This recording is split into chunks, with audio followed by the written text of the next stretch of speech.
I was planning my dream wedding, ready to say I do to the man I'd loved for 5 years until he publicly joked that I wasn't pretty enough to marry. Just hours later, his own mother called me, completely heartbroken. My world shattered. Main story asterisk. Dominic and we were story for the ages, or so I thought. We'd been together for just over 5 years, engaged for the last 8 months. We clicked instantly at a friend's housewarming, bonding over our mutual hatred of IPAs and our shared obsession with 90s cartoons. It was comfortable, you know? The kind of love that just grew. We dated for a year, moved in together after 2, adopted our fluffy cat, Beans, at 3, and last summer, he proposed. It wasn't some grand, extravagant gesture, just a quiet Saturday morning hike to our favorite lookout point. I remember him fumbling nervously with the ring box. And I, without a second thought, said yes. We set the date for October, and, well, I started planning. He mostly nodded along, which, looking back, was probably the first red flag I chose to ignore. About 3 months ago, his responses about wedding plans started changing. Nothing overtly negative, just hesitant. I'd show him beautiful venues and he'd just murmur, "That's a lot of money for one day," or "Do we really need all those people?" I brushed it off, chalking it up to typical guy nerves or budget worries. Then came the delayed texts. I'd send cater options, and hours later, I'd get a simple, "Looks fine," or "Whatever you want." When I asked if he was okay, he'd always say work was crazy. His construction company had big projects. It made sense then. It just made sense. Last month, things escalated. He started going out more with his work friend, Paul. Beers after work, games at Paul's place. Again, nothing unusual, but it became more frequent. And when he did come home, he was distant, glued to his phone, less affectionate. I tried talking to my best friend, Lena, about it. She's practical, grounded. She suggested pre-wedding jitters and told me to plan a romantic date night. So, last Friday, I made reservations at this amazing new Italian place downtown. I put on a dress I felt good in, bought Dominic's favorite beer for the fridge. I wanted to reconnect. The date was a disaster. He was completely distracted, barely engaging. When I tried to talk about honeymoon plans, that's when he dropped the bomb. He wasn't sure. Not just about the honeymoon, but the wedding, marriage, everything. I felt the air leave my lungs. 5 years. 8 months engaged. And now he wasn't sure? When I pushed him, he started talking about conversations with Paul, how marriage changes things, and Paul's brother's messy divorce. The conversation quickly spiraled. I tried not to cause a scene in the restaurant, but inside, my world was crumbling. We barely touched our entrees. The drive home was silent, thick with a tension you could practically taste.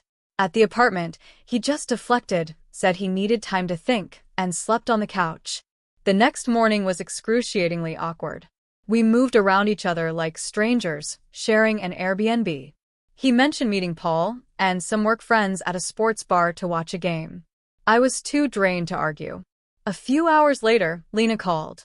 She practically dragged me out for coffee, and I unloaded everything. Lena listened patiently, still trying to convince me it was just normal pre-wedding anxiety. After coffee, we wandered aimlessly through Target, my go-to stress relief. I bought unnecessary throw pillows and new shampoo, because retail therapy is still therapy, right? By early evening, I felt calmer and headed home. As I pulled into our apartment complex, my phone buzzed. It was Kyler, one of Dominic's coworkers I'd met once. His message asked if I was okay, saying things got weird at the Rusty Nail. My stomach dropped. I called him immediately. He sounded uncomfortable, reluctant, but with some gentle pressing, he finally told me. The guys had been giving Dominic a hard time about wedding planning. Paul had asked him if he was ready to be with one woman forever. Dominic, who was apparently drunk, said something like, "If you were prettier, I'd be more excited about marrying you." And then he'd laughed it off, like it was a joke. Kyler said he and some others had called Dominic out, but Dominic just got defensive, claiming they couldn't take a joke. I sat in my car for 20 minutes, just sobbing. The man I loved for 5 years, who I thought loved me, had publicly, jokingly, said my appearance was the reason for his hesitation. When I finally went inside, Dominic was passed out on the couch, still in his clothes, the apartment smelling of stale beer. I took Beans, our cat, into the bedroom and locked the door. Sunday morning, I woke to the smell of coffee and bacon. His standard apology breakfast. He looked hungover, sheepish, clearly hoping food would smooth things over. When I confronted him about Kyler's call, his face fell. He tried to downplay it, of course. Drunk, being stupid. The guys were ragging on me, and I just said something dumb to shut them up. His defense, guys being guys, only made me angrier. We argued about how he could humiliate me in front of his friends. He insisted that wasn't his intention, that he was stressed about wedding costs and pressure. But I couldn't get past it. He used my appearance as the punchline to a cruel joke. I couldn't stay there. I grabbed my purse and went to my brother Elliot's place. Elliot has always been my safe harbor. When I told him, he was furious, ready to confront Dominic himself. I managed to calm him down. I just needed space. All Sunday, Dominic texted apologies, pleaded for me to come home. I only responded once. I need time. I called in sick to work on Monday. I just couldn't face answering phones at the dental office, pretending everything was fine. Around 9 a.m., Valerie called, Dominic's mom. We've always gotten along, and she's been more supportive than my own mom, who lives in Florida with husband number 3. Valerie sounded incredibly upset. She said Dominic had called her the night before, and there was something important I needed to know. She asked to meet. Midway subscribe line, asterisk. By the way, if you're still with me through this emotional roller coaster, please make sure to hit that subscribe button. You won't want to miss what else happens, and trust me, there are more unbelievable stories coming. Continued story. So, that's where I was, sitting in my car outside a coffee shop, 15 minutes early, waiting to meet Valerie. My engagement ring felt heavy, almost mocking. Had I been blind? Or had things truly changed overnight? What could she possibly tell me that would make any of this okay? First update. Thank you all for the overwhelming support after my first post. I didn't expect thousands of comments. I tried to read as many as I could between crying sessions and stress-eating emergency Oreos from my brother's pantry. Yes, I met with Valerie, Dominic's mom. I'll get to that. But so much has happened in the last 2 days, and I'm still processing. After posting, I called in sick again. My boss was understanding. Apparently, I sounded like death. I spent most of the morning in Elliot's spare room, more of a storage closet, really scrolling through her comments. Around noon, Lena came by on her lunch break with sandwiches. I hadn't eaten much since Sunday, but I forced myself. Lena, ever so gently, reminded me I couldn't avoid Dominic forever. We lived together, had joint accounts. We had to talk. She was right. I couldn't hide at Elliot's indefinitely, especially with his girlfriend coming over for Taco Tuesday. I did not want to be the sad third wheel. After Lena left, I took a shower, borrowed one of Elliot's hoodies, don't judge, it was comforting, and drove back to our apartment. The whole way, I rehearsed what I'd say. No yelling, no crying. I was going to be calm, mature, and get answers. As I pulled into the parking spot, Dominic's truck was there. He should have been at work. My stomach nodded. I unlocked the door. He was on the couch, in sweats, looking like he hadn't slept, surrounded by all the wedding planning binders I'd put together over the last 8 months. Beans, the little traitor, was curled up next to him. He looked surprised and, honestly, relieved to see me. He'd taken personal time from work, apparently trying to figure out how he'd messed up so badly. I stayed standing by the door, unwilling to sit beside him. I told him looking at wedding plans wasn't going to fix what he'd said. What followed was a long, brutal conversation. He apologized for the bar comment, calling it inexcusable, claiming he didn't even believe it. When I asked why he'd say something he didn't believe, he said he was trying to look cool in front of his friends. That just infuriated me more. I reminded him about his earlier comments, even when sober, about his doubts. He admitted he was stressed, work falling behind, Paul's constant marriage horror stories, budget anxiety. But instead of talking to me, He'd bottled it up until it exploded in the worst way imaginable. Then, he revealed something I hadn't expected: fears about turning into his father. Dominic rarely spoke about his dad, who left when he was 12 after an affair. Dominic always insisted it hadn't affected him much. Now, he confessed he worried about a genetic predisposition to cheat or abandon his family. I pointed out he wasn't his father, that genetics don't determine choices. His response was telling. He wondered if he could truly promise forever when forever seemed so impossible based on what he'd witnessed growing up. He hesitated when I asked if he'd discussed these fears with anyone else, then admitted he'd been talking to Kyler. They'd apparently gotten closer since Kyler joined the company. This connected the dots for me. Kyler knew about Dominic's doubts already. The conversation took another painful turn when I asked what he was feeling, truly. His answer was painfully honest. Scared, overwhelmed, and uncertain about marriage, despite loving you. He kept thinking about his parents, how happy they seemed until they weren't, and he feared creating the same situation for us. When I asked why he hadn't shared this sooner, he claimed he was afraid I'd think he didn't love me enough. The irony was suffocating.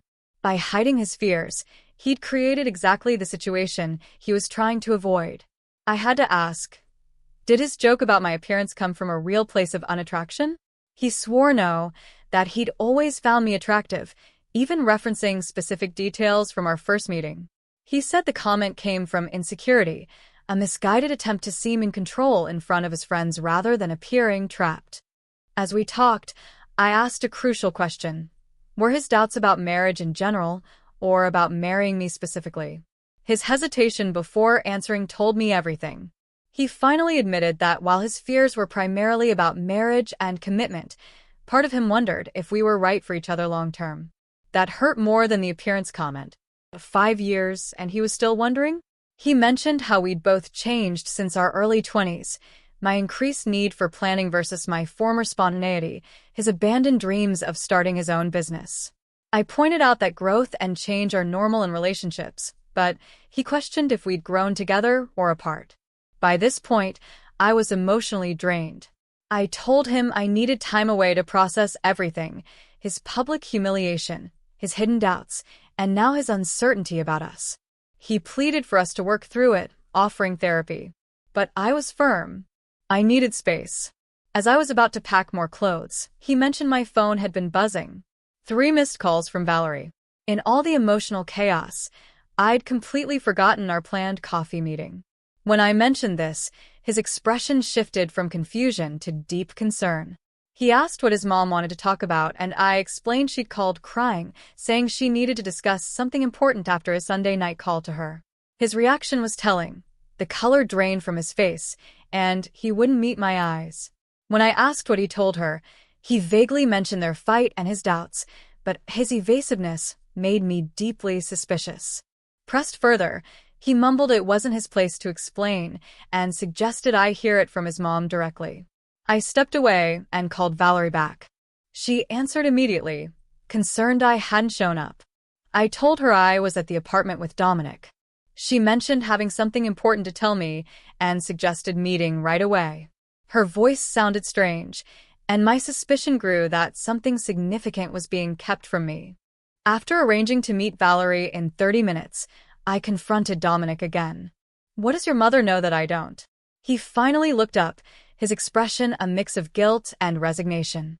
He said there was something he should have told me himself and suggested I talk to his mom, offering to be gone when I returned if that's what I wanted. I quickly packed a week's worth of clothes, toiletries, and my laptop. At the door, Dominic said he loved me. I just responded, sometimes love isn't enough. On my way to meet Valerie, Karina called Dominic's sister. She sounded concerned, asking what was happening. She'd heard from Paul about the bar incident and mentioned Dominic wasn't answering her texts. Our mom seemed upset. When I explained I was heading to meet Valerie, Karina sounded genuinely surprised and asked, "Is it about Maria?" The name hit me like a truck. Maria? Karina's shocked reaction and quick backpedaling told me she'd accidentally revealed something huge. She apologized and urged me to hear Valerie out, refusing to explain further despite my pressing. As I pulled into the coffee shop parking lot, I spotted Valerie, already waiting, her eyes red-rimmed and puffy. Whatever she was about to tell me, I had a terrible feeling it was going to change everything. My phone buzzed with a text as I walked toward her table. It was from Dominic. "Whatever my mom tells you, please remember that I do love you. I just got scared and made terrible mistakes. I'll understand if you can't forgive me." I put my phone away, took a deep breath, and sat down. Second update. Thank you all again for the support. Reading your comments has been both comforting and, honestly, a bit overwhelming. I'm writing this from Lena's apartment now. After meeting with Valerie yesterday, I couldn't face going back to Elliot's or our place. Lena has a pull-out couch that's marginally more comfortable than Elliot's storage room futon, and her cat, Pepper, doesn't judge me for crying into my cereal at 2 a.m. So, the meeting with Valerie. Where do I even begin? The coffee shop was bustling, students everywhere. Valerie had managed to snag a corner booth, the kind with high backs that offer at least the illusion of privacy. She looked different. Her usually perfect bob was disheveled, no makeup. In 5 years, I've never seen Valerie without at least mascara and lipstick. She's not vain. It's just her routine. When I arrived, she stood to hug me. She smelled like those lavender dryer sheets she always uses. I ordered a black coffee, even though all I wanted was some ridiculously sugary caramel concoction. It felt wrong to order something frivolous for this conversation. After some awkward small talk, Valerie got straight to it. Dominic had called her Sunday night in a complete emotional meltdown. And while she acknowledged his fears about commitment were real, there was something far more immediate causing his behavior. Maria. I nearly choked on my coffee. Maria, the new project coordinator at Dominic's company. The woman he'd mentioned a few times in passing. As Valerie explained, nervously shredding a napkin into tiny pieces, Dominic had developed feelings for Maria over the past few months. Nothing physical had happened, according to Dominic, but there was an emotional connection that had him questioning everything about our relationship. I just sat there, trying to process, feeling like the coffee shop was tilting sideways. My mind started connecting the dots, building a timeline. Maria had started around New Year's. By the time I'd met her briefly at the company holiday party in March, Dominic had already been acting different, distant, checking his phone constantly, spending more time with work friends. What I'd written off as work stress now looked like something else entirely. When I asked Valerie why she was telling me this, instead of protecting her son, her eyes welled up. The parallel to her own marriage breakdown became painfully clear. Before Dominic's father left for Arizona with his coworker, there had been months of distance, hurtful comments, manufactured arguments, all designed to create distance rather than admit the truth. She didn't want to see history repeat itself, with me left in the dark while Dominic took the coward's way out. The comment at the bar suddenly made so much more sense. Not just drunken stupidity, but a subconscious attempt to sabotage our relationship, so he wouldn't have to make the hard choice himself. We talked for over an hour. Valerie shared more about her own experience, how she'd tried to save her marriage, how she blamed herself. Before we parted ways, she said something that's been echoing in my head ever since. The hardest lesson I learned was that you can't make someone choose you. They either do or they don't. And anything in between is just delaying the inevitable. I sat in my car for a long time afterward, staring at my phone. 3 new texts from Dominic. All variations of "I'm sorry" and "I love you." But not a single mention of Maria. Still hiding the full truth. Instead of responding to him, I called Lena and asked if I could crash at her place. She didn't hesitate, didn't ask questions. Just said she was making up the pull-out couch and offered to pick up dinner. That's the kind of friend everyone deserves during crisis. Finally, I texted Dominic back. I know about Maria.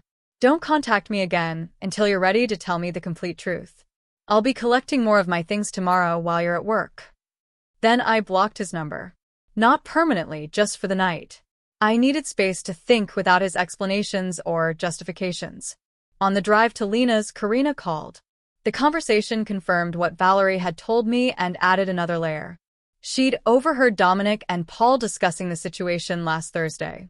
She'd confronted her brother and made him promise to be honest with me after the weekend. Clearly, he'd failed.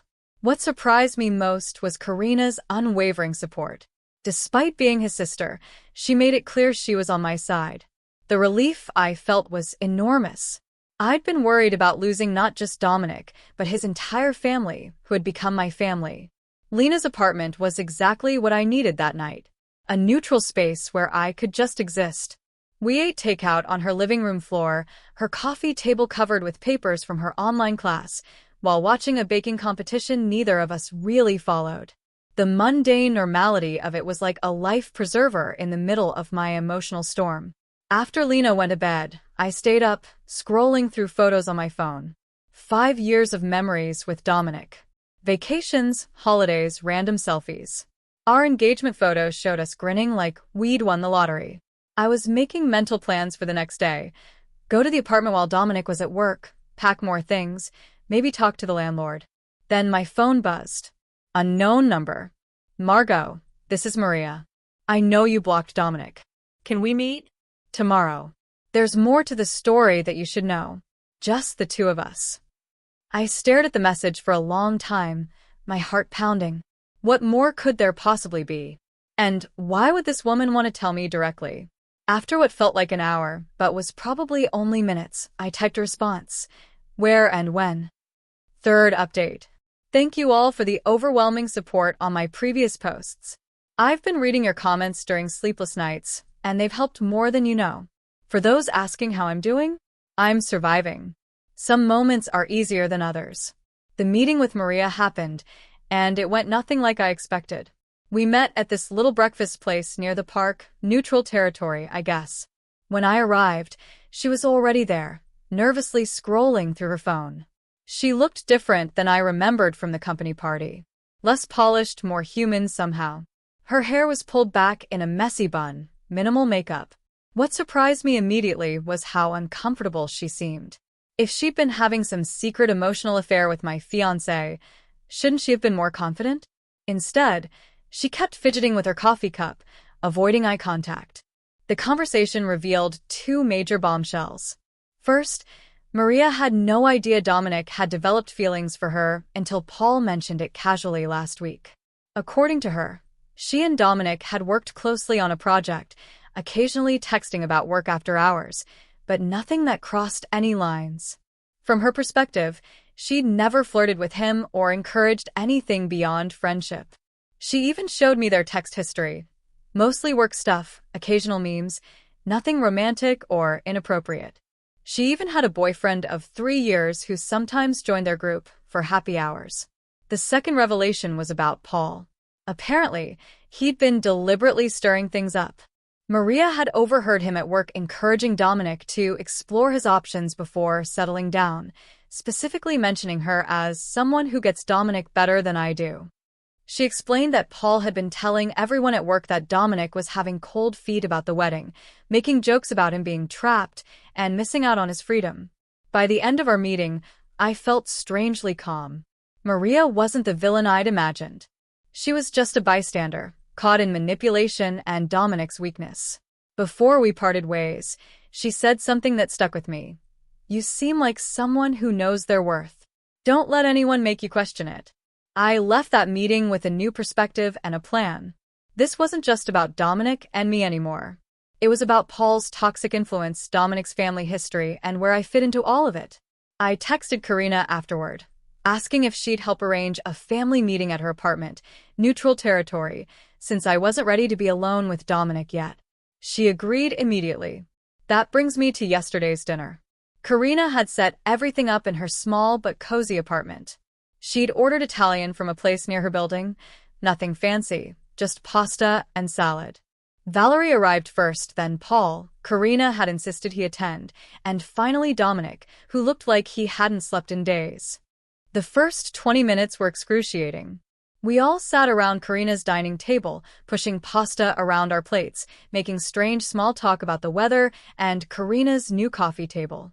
The elephant in the room was practically stealing food off our plates, but no one wanted to be the first to acknowledge it. Finally, Valerie broke the silence by stating bluntly that we weren't there for a social gathering, but to address what had been happening and find a way forward. That opened the floodgates. I shared what I'd learned from Maria, watching Paul's face carefully as I spoke. The way his expression shifted from confusion to defensiveness told me everything. He tried to interrupt, claiming he was just looking out for his friend, but Karina shut him down immediately.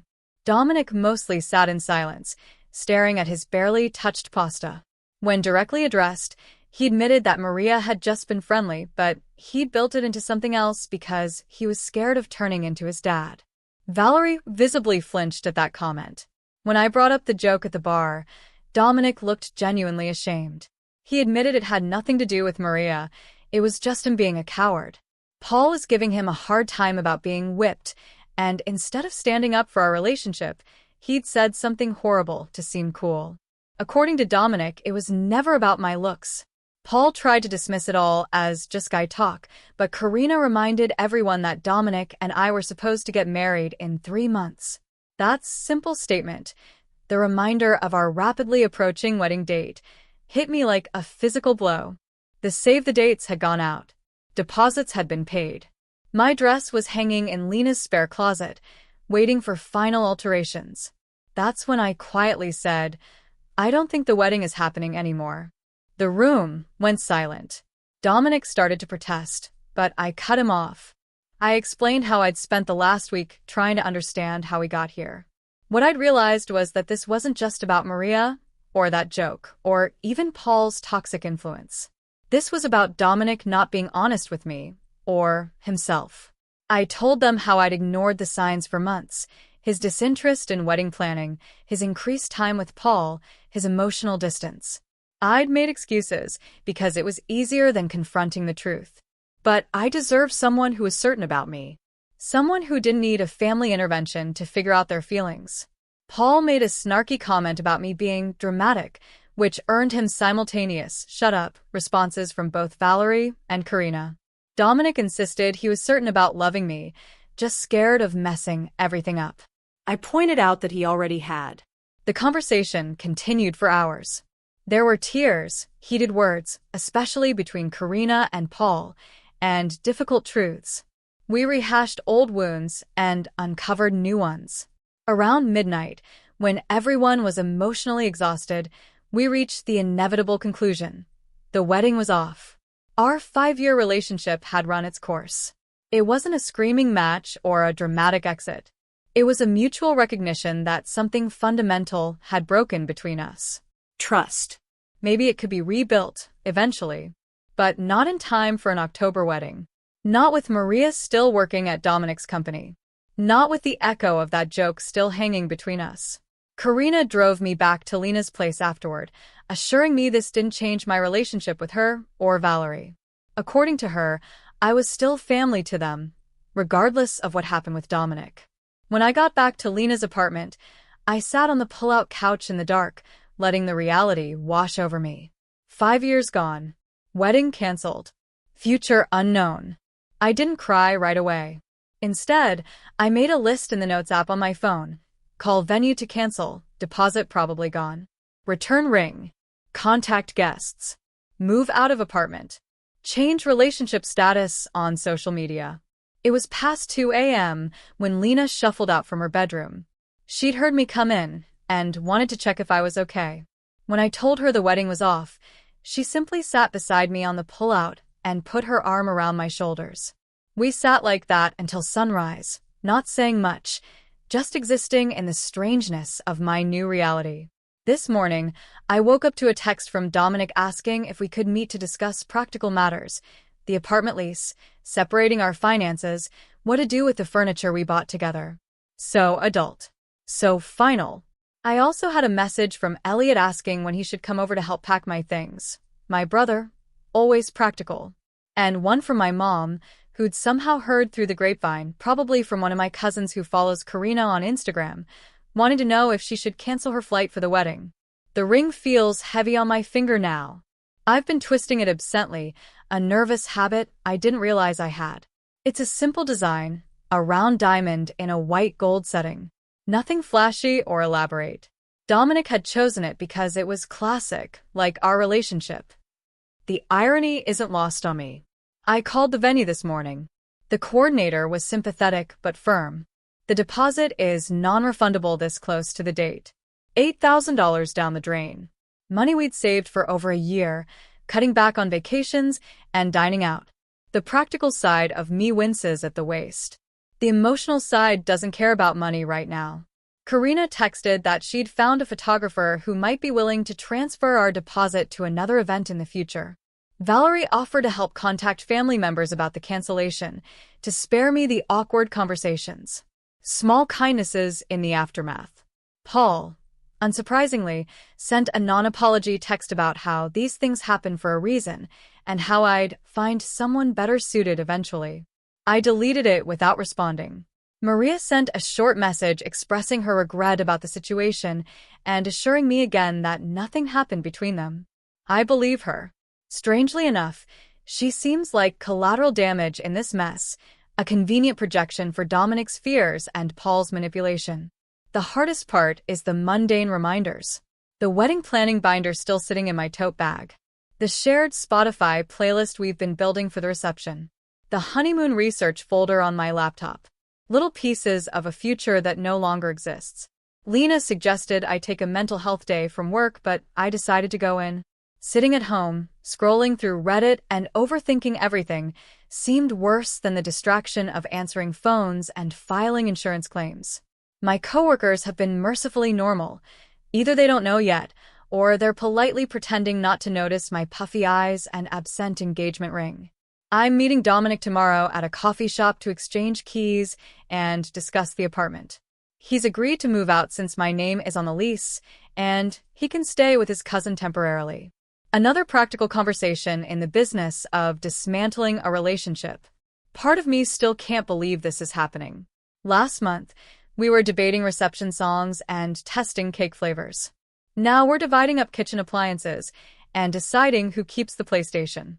I keep thinking about something Valerie said at the dinner.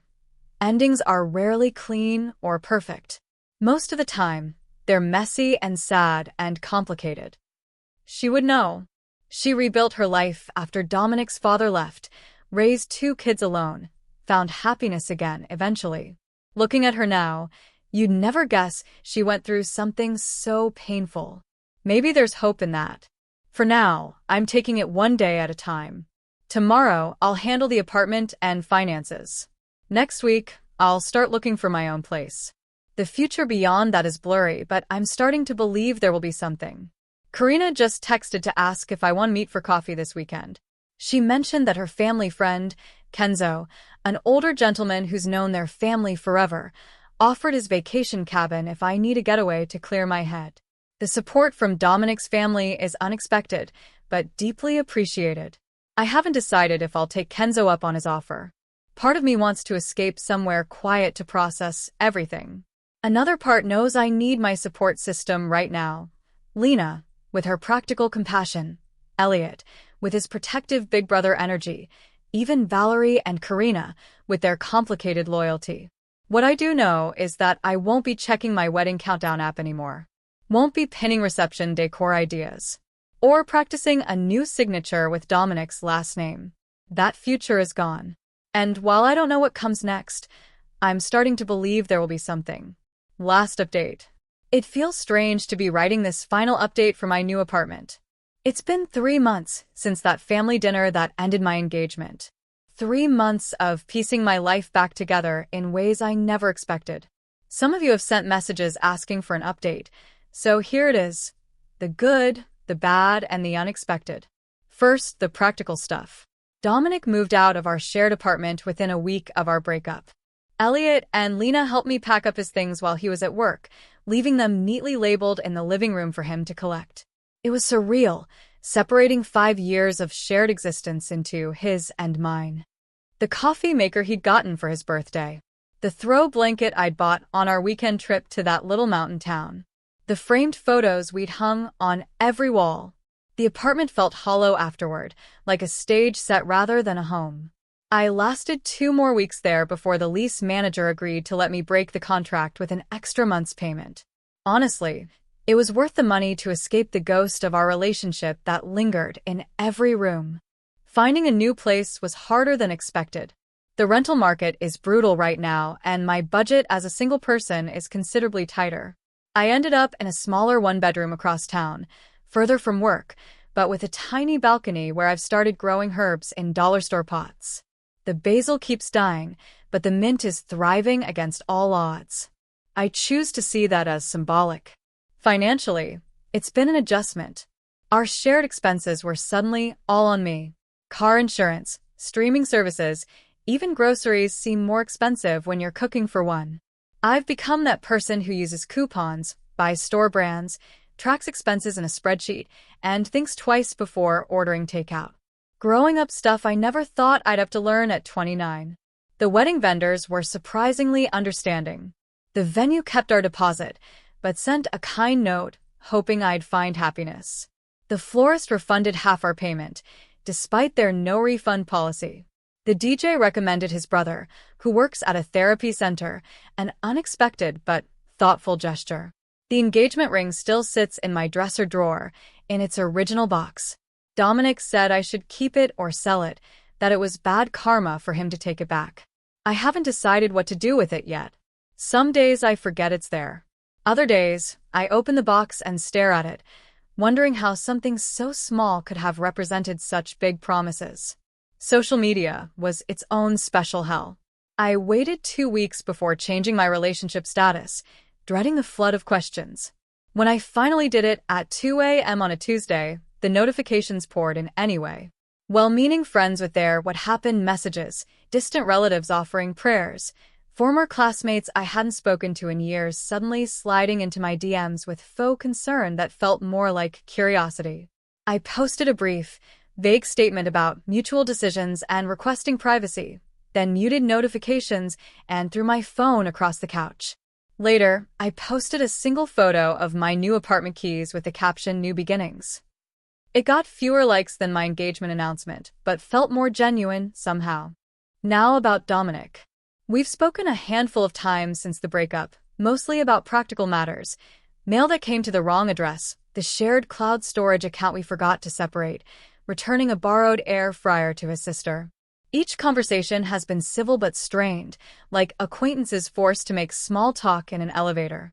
He's still working at the same company, still friends with Paul, though Karina tells me they've had some falling out recently, and still living at his cousin's place.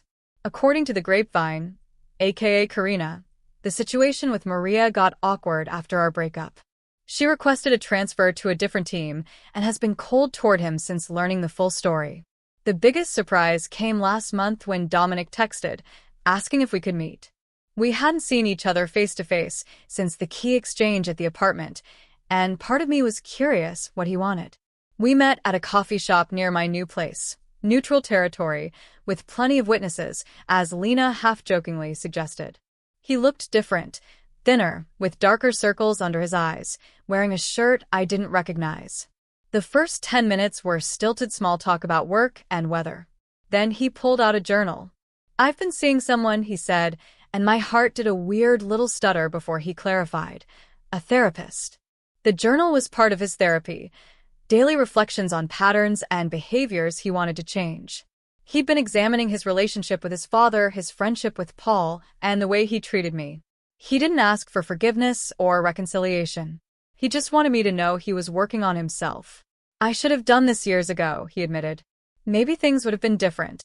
It was the most self-aware I'd ever seen him, and I found myself genuinely hoping therapy would help him. Not for my sake, that ship has sailed, but because carrying around that much unresolved family trauma seemed exhausting. Before we parted ways, he mentioned he'd heard I was still close with his mom and sister. "I'm glad," he said. "They need good people in their lives." That's been one of the strangest parts of this breakup, maintaining relationships with Dominic's family while disconnecting from him.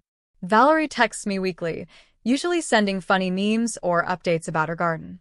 Karina and I have breakfast every other Sunday at this little diner halfway between our apartments. They've been careful not to put me in uncomfortable positions or share too much about Dominic, respecting the boundaries I've set. As for me, personally, I'd like to say I've had some profound awakening that I found myself through this heartbreak. The reality is messy. Some days I feel liberated, relieved that I didn't marry someone who could hurt me so carelessly. Other days, usually when my hot water heater acts up or I can't reach something on the top shelf that Dominic would have grabbed for me, I miss the practical comforts of partnership. I've started therapy too. Not because of the breakup specifically, but because it made me realize how much I'd compromised myself in that relationship, how many red flags I'd ignored because they came wrapped in the comfort of familiarity, how much of myself I'd set aside to make room for Dominic's needs and insecurities. My therapist suggested I reclaim some parts of myself that got lost along the way. I've resumed hiking on Saturday mornings, something I'd stopped doing because Dominic always complained about early wake-ups on weekends. Dating again feels like a distant concept, though my colleagues have started making noises about setting me up with this great guy they know. I'm not ready. Maybe in a few more months, maybe longer. Right now, I'm still learning how to be comfortable in my own company. The most unexpected came from what should have been the saddest task: canceling our honeymoon. We booked a 10-day trip to the coast, renting a little cottage with a deck overlooking the water. Non-refundable, of course. For weeks, I ignored the reminder in my calendar, unable to face losing that deposit too. Then Lena suggested something radical. Take the trip anyway. By yourself. You've never traveled alone, she pointed out. Maybe it's time. The idea terrified me at first. 10 days alone in a romantic cottage meant for two? It sounded like the setup for a sad indie film. But the more I thought about it, the more appealing it became. I could wake up when I wanted. Explore without compromising. Read an entire book in one sitting if I felt like it. So, that's where I'm headed next week. To a honeymoon cottage solo. I've packed 3 paperbacks, downloaded some podcasts, and splurged on a new swimsuit that I chose entirely for comfort rather than how it looked to someone else. My mom thinks I'm crazy. Elliot offered to come with me for part of the time. I declined. Karina suggested I download a dating app, just to see who's out there. Maybe, but probably not. I don't know what I'll find on this honeymoon. Maybe clarity. Maybe more questions. Definitely some sunburn, knowing my luck with sunscreen. The other day, I was grocery shopping when our song came on over the store speakers. 3 months ago, it would have set me hiding in the frozen food section, fighting back tears. This time, I just felt a slight twinge, like pressing on a bruise that's mostly healed. Progress, not perfection. I'm not going to pretend I've got everything figured out. My new apartment's shower has mysterious temperature fluctuations. I killed another basil plant yesterday. I still occasionally grab my phone to text Dominic about something funny before remembering we don't do that anymore. Ending asterisk. But for the first time in a long time, I feel like the author of my own story again. The engagement ring is still in my drawer, a symbol not of a broken promise, but of a path I didn't take. And that's a powerful thing to recognize. My future isn't defined by a wedding that didn't happen, but by the strength I found when everything fell apart. Call to action asterisk. What about you? Have you ever had to choose yourself in a really difficult situation, even when it meant letting go of a future you thought you wanted? Tell me your thoughts in the comments below. I'm really interested to hear what you think. Video fades out with the reflective expression, perhaps a small, hopeful smile, as the emotional music swells slightly and then gently fades.